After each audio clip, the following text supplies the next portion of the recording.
Hi, Lane. Quick tutorial on how to log in to CallRail and export your call log for the audits daily. Upon logging into the CallRail portal, which is the software that treats and manages all of our inbound calls, simply want to click on Activity from the top menu bar. We want to navigate down to the filter, and we're always going to select yesterday.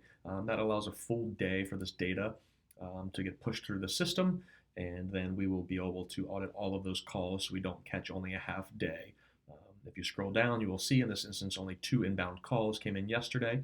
And what we're going to do is hit Export and Excel, the top choice. We're just going to choose Excel, not Excel all columns. There's additional information here that is not needed. So the first choice, Excel. Should just take 1 second, and that's going to dump those calls out to a Excel file. What that's going to look like is this file right here. Here's both calls, as you can see. There's the status, the company they tried to contact us, where the call came from, the CallRail number which they contacted, the date, duration of the call, caller information if there's a name or just city available, their number, if they're a first-time caller, repeat caller, agent name or number. In this instance, these did not get answered, so there is no agent available.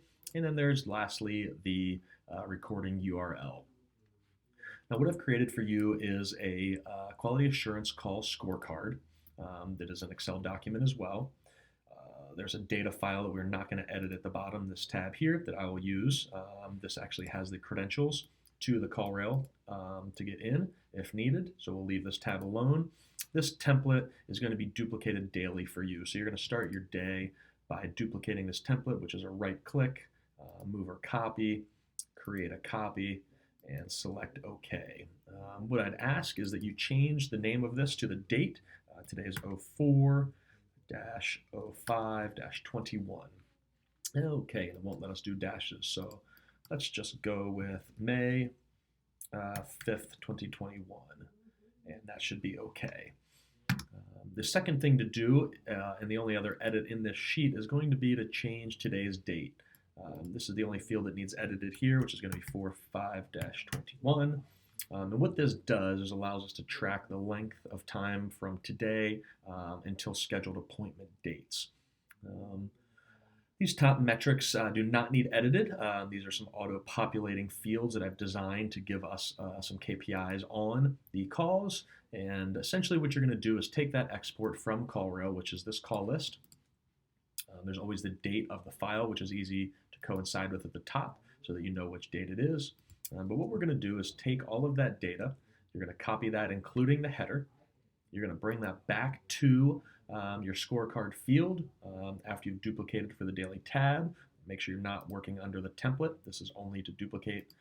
So once we verify we are in today's tab, we want to paste the CallRail data below this line, including the headers. So we just want to select right below this, and we're going to paste that information I just copied. You'll see that both calls came through, and then this updates accordingly. So what happens here is we track total inbound calls. There's 2, so we always want to verify that it is calculating all of the calls. Again, this does not need edited. This should be automated. The total answered calls, there's 0 today. You'll see 1 voicemail, 0 calls abandoned, and 1 missed call. So that makes sense. There's 1 missed, 1 voicemail, totaling for 2 calls. 0% answer rate at that. Here it'll give the average length of the call based upon the duration from this column. The first-time caller, whether they are or not, here both are first-time callers. Call score is based upon these metrics, which I'll show you in just a moment. And then this is a call score percentage, which will populate out as well once we get more data in there. So once you do paste this data in place, you're simply going to scroll to the right. You are going to listen to the call, which is the CallRail URL, and then you're going to score it accordingly. This is some sample data that I've put in just to show you that we'll walk through.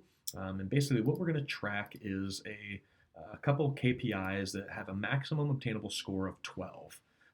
So if all of these were scored perfectly in these segments, it would be 2 points for each and 6 different KPIs, and that would be a total of 12. So when you paste this data in here, obviously this score won't be here. This came from my sample just for the tutorial.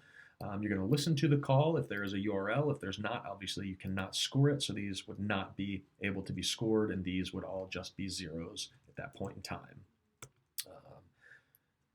So for the sake that there is a call, you're going to listen to the URL, and then what we're looking for to extract from those calls is if there was a proper greeting where the agent states his name and the company that they work with.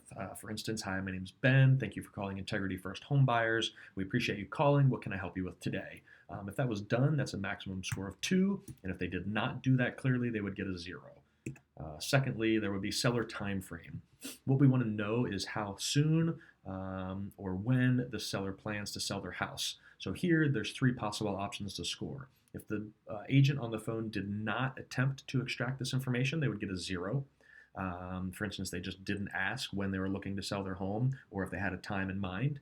They would get a 0. If they attempted to get this information but failed, they would get a 1. And if they got a time frame given, such as within 30 days, they would get a 2. Next over would be the motivation of the caller. We want to find out why they're selling their home or property. Again, 0, 1, or 2. If they do extract that information, such as their son graduated, they're downsizing, and they want to move to Florida, that would be the motivation, and that would warrant a 2 in that score. Price. We always try to seek to get a price in mind. It may not be an accurate price, but we want to identify if the seller has a price in mind for their property. We will never suggest a price on the phone as one of our agents. They will always say things like, haven't done my research yet. Do you happen to know what houses are worth in that area? The seller may say, we're not really sure, but we're thinking around $150,000. Again, if we attempted, not attempted is 0, attempted is 1, and price received is a 2. Next, the condition of the property. Try to identify and draw pain points to see if the customer or seller is aware of the condition of their property, and make them cognizant if there have or have not been updates done lately. So again, we don't really care what they are. We don't need to know what they are. What we do want to know is when they say things like, is the condition of the home good? No, it's not that great. It needs some work. Or, yeah, it's phenomenal. We just updated the roof last year, and it has all new windows. This will help give our agents an idea of the condition of the property. Again, a 0 for not attempted, 1 for attempted but not given the answer, and a 2 if they find an average condition of that property.